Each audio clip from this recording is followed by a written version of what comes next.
Hello बच्चों, कैसे हैं आप सभी। आई होप आप लोग अच्छे होंगे और आप सभी की जो है अभी पढ़ाई भी अच्छी चल रही होगी। बहुत जोरों शोरों से पढ़ाई कर रहे होंगे आप, क्योंकि आपको बहुत सारी छुट्टियां मिल रही है। इस मंथ तो बहुत छुट्टियां हो गई आप लोगों की, है ना। कुछ तो फेस्टिवल के चक्कर में, कुछ कलेक्टर ने हमारे को छुट्टियां दी थी यहाँ अजमेर में, तो बहुत सारे बच्चों की तो छुट्टियां ही चल रही। तो बहुत अच्छे से आप पढ़ाई कर रहे होंगे। जैसा कि आप सभी को पता है कि हमारे 8th क्लास के अंदर अभी हम कौन सा चैप्टर पढ़ रहे हैं, चैप्टर नंबर 4, जिसका नाम है combustion and flame. Okay, combustion and flame जो चैप्टर है उसका हमने जो है मोस्टली पार्ट हमने देख लिया है।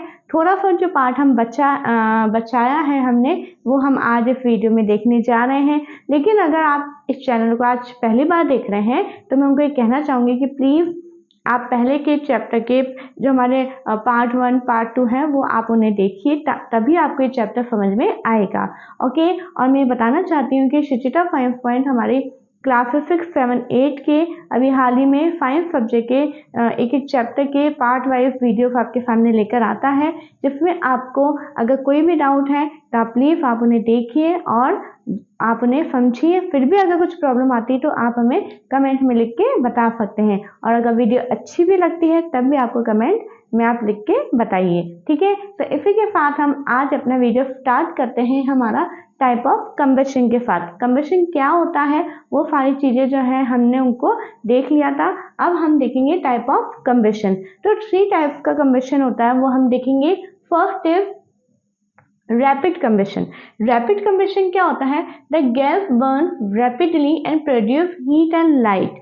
ठीक है, जब कोई भी गैस जो है लगातार जलती रहती है, जब हम उसे करते हैं तो एकदम जलती है और हीट और लाइट प्रोवाइड करती है, तो ऐसे कंबशन को हम क्या बोलते हैं, रैपिड कंबशन बोलते हैं। ठीक है, और इसके जैसे एग्जाम्पल है petrol and kerosene. Petrol and kerosene जैसे ही हम उसको थोड़ी सी भी अपन उसको जलाने की कोशिश करेंगे वो जल जाएंगे, और जलते ही वो एकदम से हीट एंड लाइट देते हैं। ठीक है, तो इस तरीके की कंबशन को हम क्या बोलते हैं, rapid combustion. Second is spontaneous combustion. ये क्या होता है, in this process a material suddenly burst into flame without any application of any apparent cause is called spontaneous combustion. It means यानी वो कंबशन जिसके अंदर कोई उसको ऊपर से कुछ भी एप्लीकेशन दिया नहीं जाता है कि हम उसे मैजिक स्टिक से जला रहे हैं या ठीक है ऐसा कर रहे हैं, ऐसा नहीं होता है। उसमें अपने आप से आग लग जाती है। ठीक है, जैसे अपन देखते हैं फॉरेस्ट फायर, जंगलों में जैसे अपने आप आग लग जाती है, या जैसे इसका हमारा एग्जांपल है फास्फोरस, है ना, ये है सोडियम है। जैसे कि आप उनको हमें क्या रखना पड़ता है, केरोसिन के अंदर डिप करके रखना होता है। क्यों, क्योंकि अगर जैसे हम उसे केरोसिन से बाहर निकालते हैं तो जो एयर में यानी ऑक्सीजन के कांटेक्ट में आती है, अपने आप उनके अंदर आग लग जाती है। ठीक है, तो इसलिए इसको बोला जाता है स्पॉन्टेनियस कंबशन, यानी स्वतः दहन, यानी अपने आप ही वो चीजें जल जाती हैं। ठीक है, अब नेक्स्ट हमारा थर्ड आता है एक्सप्लोजन। एक्सप्लोजन यानी विस्फोटक। जैसे कि when a material is ignited, जब उस मटेरियल को इग्नाइट किया जाता है, यानी उसका जो इग्निशन टेम्परेचर है उसको जो है उस पर उसको बर्न किया जाता है, a sudden reaction take place. उस समय वहां पे एक अचानक से एक रिएक्शन होती है which is the evolution of heat, light and sound. और वहां पे कौन सी 3 चीजें बनती है, हीट, लाइट एंड साउंड। वहां पे हीट भी जनरेट होती है, लाइट भी जनरेट होती है और साउंड भी जनरेट होता है। इनके अंदर जो था हमारा हीट और लाइट जनरेट हो रहा था। ठीक है, तो इस तरीके से जो एक्सप्लोजन इस तरह की जो रिएक्शन होती है उन्हें हम क्या बोलते हैं, एक्सप्लोजन बोलते हैं। A large amount of gas form in the reaction is liberated. और ये जो रिएक्शन होती है उसके अंदर बहुत ही ज्यादा मात्रा के अंदर गैस बनती है। Such a reaction is called explosion. Okay, और एग्जाम्पल हमारा क्या है, क्रैकर्स। जैसे पटाखे अपन दिवाली के टाइम पे आप जलाते हैं तो उसमें क्या होता है, जैसे आप उसको थोड़ा सा हीट देते हैं और वैसे जब उसका टेम्परेचर इग्निशन टेम्परेचर के उस पे होता है तो क्या होता है, एकदम से बहुत तेज जो है हीट निकलती है, लाइट निकलती है और साउंड निकलता है। ठीक है, नेक्स्ट हमारा टॉपिक आता है फ्लेम। फ्लेम को हिंदी में हम क्या बोलते हैं बच्चों, ज्वाला बोलते हैं। Okay, a flame is the visible. क्या होता है फ्लेम, फ्लेम की एक्यूरेट डेफिनेशन तो नहीं है आपके बुक में, लेकिन मैंने यहाँ पे लिखवाई है। फ्लेम जो होती है विजिबल होती है, यानी हमें नजर आती है।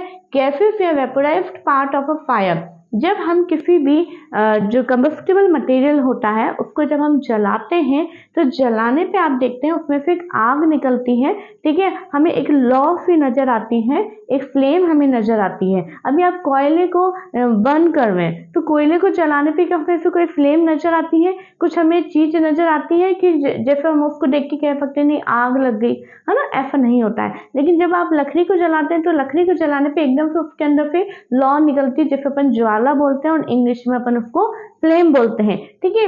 तो ये फ्लेम होता क्या है कि जब कोई भी चीज जल रही होती है, जैसे कि कैंडल, है ना, वैक्स जब उसका जल रहा होता है तो क्या होता है, मेल्ट हो रहा होता है, और मेल्ट होने के बाद में क्या होता है, वो उसके जो पार्टिकल्स है वो वेपोराइज्ड होने लगते हैं, और जो वेपोराइज्ड हो रहे होते हैं तो वो हमें एक फ्लेम के रूप में नजर आते हैं। इसलिए यहाँ पे क्या लिखा है, अ flame if the visible gases vaporized part of a fire that's created by a chemical reaction, ठीक है। वो किसके दौरान होता है, केमिकल रिएक्शन के दौरान होते हैं। केमिकल रिएक्शन आपको बताया था जब हमने चैप्टर पढ़ा था, जैसे कोयल है, ओके, तो जैसे कोयल है, हर एक चीज जो है कोयल में जो कार्बन होता है वो ऑक्सीजन से रिएक्ट करता है और क्या बनाता है, कार्बन डाइऑक्साइड। तो ये क्या है हमारा एक केमिकल रिएक्शन, ठीक है। तो यहाँ पे जो है अब हम फ्लेम के स्ट्रक्चर को देखने जा रहे हैं, ठीक है। अब आप यहाँ पे देखते हैं कि जैसे आप हमारा जो किचन में जो बर्नर होता है,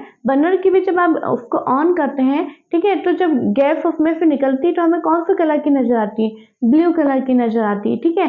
तो इस तरीके से आप देख पा रहे हैं कि यहाँ पे जो एक हमने फ्लेम का स्ट्रक्चर बनाया है उसके अंदर 3 कलर्स में हमें फ्लेम नजर आती है। उसके कलर सबसे first of all black, black के बाद में येलो होता है, मेरे यहाँ पे पास में रेड मार्कर था इसलिए मैंने रेड से बनाया, और सबसे आउटर जो जोन होता है वो हमारा ब्लू कलर का होता है, इसलिए हमें वो ब्लू कलर की फ्लेम नजर आती है, ठीक है बच्चों। तो यहाँ पे जो कैंडल है उसमें आपसे पूछा जाएगा how many zones in candle, candle में कितने जोन्स होते हैं, तो 3 जोन्स होंगे, है ना। आउटर जोन हमारा कौन सा होता है, आउटर जोन जो कि ब्लू कलर का होता है, मिडिल जोन जो कि येलो कलर का होता है, और इनर मोस्ट जोन जो कि येलो ब्लैक कलर का होता है, ठीक है। ये 3 जोन्स होते हैं। अब आप यहाँ पे देखिए जैसे कि जो विग होती है यानी जो बत्ती होती है उसको जब हम बर्न करते हैं तो बर्न करने के साथ में इस तरह से एक फ्लेम निकलती है ना, और यहाँ से जो ये वैक्स हमें मेल्ट होता हुआ नजर आ रहा है। तो जब ये मेल्ट हो रहा है तो इसके साथ में जो है कुछ वेपर्स, आप ध्यान से देखना कभी कैंडल को, जब आप उसमें जलाएंगे तो आपको वेपर्स भी नजर आएंगी, ठीक है। तो वेपर जो है जो बनती हुई नजर आती है, ठीक है, उसके दौरान पूरी एक फ्लेम हमें नजर आएगी, ठीक है। अभी जो फ्लेम है उसमें आप देखिए जो ब्लैक वाला पोर्शन है उसको हम बोलते हैं इनर मोस्ट जोन। ये तो समझ में आ गया कि भाई ये सबसे अंदर होता है इसलिए अपन ने इसको बोला इनर मोस्ट, लेकिन ये जो है सबसे कम हॉट होता है। ये वाला जो पोर्शन है लीस्ट हॉट पार्ट, यानी सबसे कम गर्म होता है, ठीक है बच्चों। फिर उसके ऊपर का जो ये येलो पोर्शन होता है इसका मिडल जोन बोलते हैं, और यहाँ पे हमने बोला है पार्शियल कंबशन, यानी यहाँ पे पूरा कंबशन नहीं हो पाता है, कुछ ही कंबशन हो पाता है, ठीक है। ये येलो कलर का होता है और ये मॉडरेटली पार्ट होता है, यानी ये उससे थोड़ा ज्यादा गर्म होता है, पर आउटर जोन के कंपैरिजन में थोड़ा कम गर्म होता है, ठीक है। परंतु ये लीस्ट मोस्ट पार्ट के कंपैरिजन में ये ज्यादा गर्म होता है, ओके। फिर उसके ऊपर सबसे अपर में है आउटर जोन जो जिसके अंदर कंप्लीट कंबशन होता है। कंप्लीट कंबशन का मतलब यहाँ पे ऑक्सीजन की जो अमाउंट है वो सबसे ज्यादा है।